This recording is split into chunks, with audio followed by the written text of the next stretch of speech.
Hi guys, welcome back to my YouTube channel. तो आज हम जोसेफ कॉनरेड की एक famous novel heart of darkness पढ़ने वाले हैं। तो सबसे पहले हम जोसेफ कॉनरेड के बारे में देखते हैं, फिर हम अपनी नॉवेल को स्टार्ट करेंगे। ओके। तो जोसेफ कॉनरेड जो है वो पॉलिश ब्रिटिश नॉवलिस्ट हैं और स्टोरी राइटर हैं। काफ़ी ज़्यादा फेमस नॉवलिस्ट हैं ये। इंग्लिश लैंग्वेज के एक ग्रेटेस्ट राइटर हैं। जबकि जब ये 20 साल के थे तब तक ये इंग्लिश बिल्कुल भी फ्लुएंटली नहीं बोल पाते थे। जब ये छोटे थे तभी इनके पेरेंट्स को जेल हो गई थी, मॉस्को की जेल में रख रखा था। इनकी मदर की डेथ जेल में ही हो गई थी और कुछ टाइम बाद इनके फादर की डेथ हो गई जब वो पोलैंड लौट के आ रहे थे। 11 साल की एज में इनके जो मामा थे उन्होंने इनकी केयर की, उनको फॉर्मल एजुकेशन वगैरह दिलाने की कोशिश की, बट कॉनरेड ने फॉर्मल एजुकेशन नहीं ली और उन्होंने बचपन से ही मन बना रखा था कि वो समुद्री यात्राओं पे जाएंगे। उनका बहुत इंटरेस्ट था उन सब चीज़ों में। उन्होंने अपनी लाइफ के इनिशियल स्टेज में फ्रेंच मर्चेंट नेवी में सर्विस दी। 4 साल उन्होंने सर्विस की थी। फिर उसके बाद उन्होंने ब्रिटिश मर्चेंट नेवी ज्वाइन कर ली, फिर उन्होंने उसके लिए काम किया। स्टार्टिंग में तो वो एक ऑर्डिनरी सीमैन थे, फिर धीरे धीरे उनकी रैंक बढ़ती गई और कैप्टन की रैंक पे आ गए। 1886 में वो ब्रिटिश के सिटीज़न बन गए, उनको वहाँ की सिटीज़नशिप मिल गई थी। फिर 3 अगस्त 1924 को इंग्लैंड में उनकी डेथ हो गई थी। अब हम अपनी नॉवेल को स्टार्ट करते हैं। हमारी नॉवेल स्टार्ट होती है एक शिप से जिसका नाम नेली है। नेली थेम्स रिवर में फ़िलहाल रुकी हुई है बिकॉज ऑफ टाइड। ये लोग टाइड के रुकने का वेट कर रहे थे। कौन लोग वेट कर रहे थे? जो शिप में जो पैसेंजर्स हैं, टोटल 5 पैसेंजर्स हैं। एक है नैरेटर जिसका नेम डिस्क्लोज नहीं किया है। सेकंड है डायरेक्टर ऑफ कंपनीज जो कैप्टन है और होस्ट भी हैं। थर्ड है लॉयर। फोर्थ है अकाउंटेंट। फिफ्थ है मार्लो। मार्लो मेन कैरेक्टर है और मार्लो ही है जो प्रोफेशनल सेलर है इन 5 में से। बाकी के जो 4 हैं वो सिटी में जॉब करते हैं और वीकेंड पे सेलिंग करते हैं। जब तक वो लोग टाइड के रुकने का वेट कर रहे थे तब मार्लो ने सोचा कि वो अपने एक एक्सपीरियंस बताता है जो कि अफ्रीका का था। वो बताता है कि जब वो यंग था तो वो बेल्जियम कॉन्गो गया। उनका चाइल्डहुड ड्रीम था अफ्रीका में समुद्री यात्रा करना और उस ब्लैंक स्पेस में जाना जो उन्होंने बचपन में सोच लिया था कि उन्हें वहाँ पे जाना है। जब मार्लो कॉन्गो गया था तो उसको वहाँ जॉब नहीं मिल रही थी, बहुत ज़्यादा स्ट्रगल करना पड़ रहा था जॉब के लिए। पर उनकी एक आंट थी जिन्होंने इसकी हेल्प की। उनकी हेल्प के थ्रू ही इसको एक ट्रेडिंग कंपनी में जॉब मिली। वो कंपनी जो थी वो आइवरीज की ट्रेडिंग करती थी। आइवरीज क्या होता है? हाथी के दांत होते हैं, उसकी ट्रेडिंग करती थी। जब मार्लो आउटर स्टेशन में पहुंचा तो उसने वहाँ देखा कि जो ब्लैक लोग होते हैं ना, जो अफ्रीकन लोग जो ब्लैक होते हैं, उसके साथ काफ़ी ज़्यादा डिस्क्रिमिनेशन हो रहा था। उनको स्लेव बना के रख रखा था और बहुत ज़्यादा गंदा ट्रीट कर रहे थे, एनिमल्स की तरह ट्रीट किया जा रहा था। और जो लोग वीक पड़ जा रहे थे ना, जो मतलब किसी काम के नहीं है, वो ज़्यादा हेल्प नहीं कर पा रहे थे किसी काम में, तो उनको मरने के लिए छोड़ दिया जाता था। कोई पर्पज़ नहीं था उस काम करने का, फिर भी उन लोगों को स्लेव की तरह ट्रीट किया जा रहा था। फिर मार्लो जो है वो चीफ अकाउंटेंट से मिलता है आउटर स्टेशन में ही। वो मार्लो को कर्ज के बारे में बताता है। जो फर्स्ट क्लास एजेंट है, काफ़ी पावरफुल है। कर्ज इनर स्टेशन को लीड करता है। 3 स्टेशन है, आउटर स्टेशन है, सेंट्रल स्टेशन है और इनर स्टेशन है। पहले आउटर स्टेशन है, फिर जंगल के थोड़ा अंदर जाकर सेंट्रल स्टेशन है और फिर जंगल के और डीप में जाकर इनर स्टेशन है।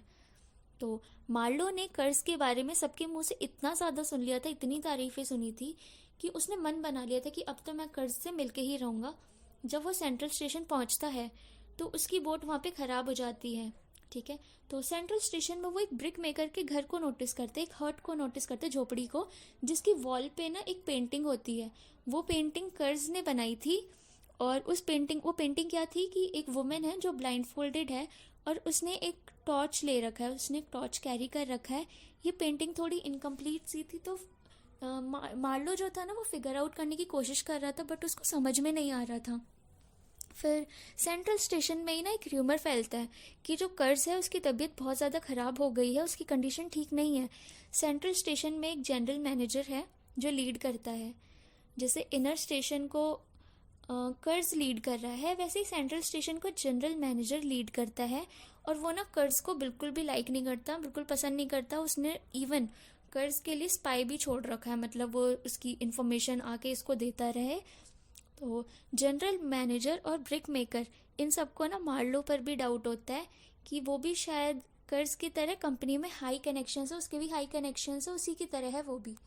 और वो लोग कर्ज के बारे में भी बात कर रहे थे कि कैसे वो उनके रास्ते का कांटा बना हुआ है, क्योंकि हमने पहले भी देखा कि चीफ अकाउंटेंट ने कितनी तारीफ की थी कर्ज की, कि वो काफ़ी ज़्यादा मेहनती है, पावरफुल है, काफ़ी हाई क्लास एजेंट है।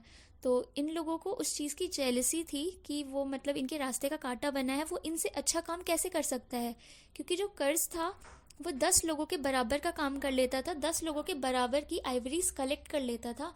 और उन दोनों की ये सारी बातें मार्लो ने सुन ली थी, तो मार्लो और भी ज़्यादा एक्साइटेड हो गया कर्ज से मिलने के लिए। मार्लो ने जल्दी अपनी शिप वगैरह ठीक करवाई और जनरल मैनेजर और एजेंट्स के साथ कर्ज से मिलने इनर स्टेशन चल दिया। पर इन लोगों की ट्रिप बहुत ज़्यादा लंबी थी, 2 महीने के करीब का टाइम लग गया इन लोगों को वहाँ पहुँचने में। वहाँ के जो लोग रहने वाले थे, जो वहाँ के नेटिव्स थे ना, वो लोगों को ये पसंद नहीं थे, जो ये लोग शिप से जा रहे थे ना वहाँ पे। तो उन लोगों ने क्या किया, नेटिव्स ने इन पर अटैक कर दिया। जैसे तैसे वो लोग वहाँ से बच के निकले, इनर स्टेशन पहुँचे, तो उन्हें वहाँ पर एक रशियन ट्रेडर मिलता है। अब जनरल मैनेजर, उसका तो मेन मोटिव था कर्ज से मिलना, उसके पास जाना, उसको लेके आना वहाँ से।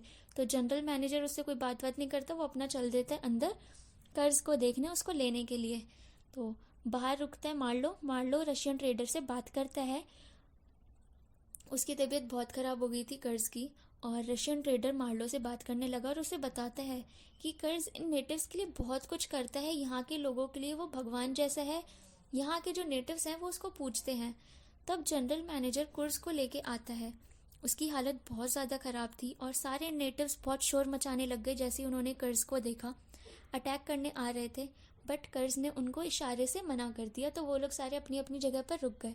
वो सारे नहीं चाहते थे कि ये लोग कर्ज को लेके जाएं। मार्लो उस रशियन ट्रेडर को बोलता है कि तुम यहाँ से भाग जाओ, वरना ये जनरल मैनेजर तुमको भी मार देगा, तुमको नहीं छोड़ेगा। तो वो रशियन ट्रेडर वहाँ से चला जाता है, भाग जाता है। नेक्स्ट डे मैनेजर कर्ज को लेके शिप में चला जाता है। फिर जब आसपास कोई नहीं होता तो मार्लो कर्ज के रूम में जाता है।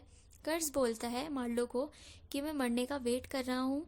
कर्ज की कंडीशन इतनी ज़्यादा ख़राब हो गई थी, उसकी स्किन पेल होने लग गई थी, बॉडी ठंडी पड़ रही थी।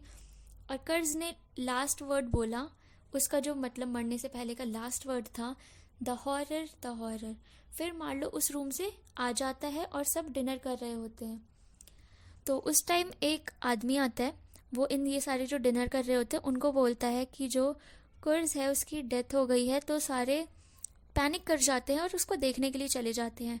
कर्ज ने अपनी कुछ फाइल्स पेपर्स मार्लो को दिए थे, जिसको लेके वो यूरोप चला गया था। तब कर्ज के कुछ रिलेटिव्स आते हैं मार्लो से मिलने यूरोप में। मार्लो ने वो पेपर्स डॉक्यूमेंट्स उसके रिलेटिव्स को दे दिए। फिर एक दिन कर्ज की लवर आती है इससे मिलने के लिए मार्लो से मिलने पर जब वो उससे पूछती है कि कर्ज के लास्ट वर्ड्स क्या थे, तो मार्लो बोलता है उसके लास्ट वर्ड तुम्हारा नाम ही था। ये सुन के वो खुशी से रोने लग जाती है। मार्लो ने उससे झूठ बोला था, वो ऑलरेडी इतनी ज़्यादा दुखी थी, इसलिए वो उसे और भी सच बता के और दुखी नहीं करना चाहता था। तो मार्लो ने अपना ये एक्सपीरियंस अपने दोस्तों को बताया और ये नरेशन यहीं पे ख़त्म होता है, हमारी ये नॉवेल यहीं पे ख़त्म होती है। अगर आप लोगों को कोई भी डाउट हो तो मुझसे कमेंट सेक्शन में पूछ लेना। Okay, thank you so much.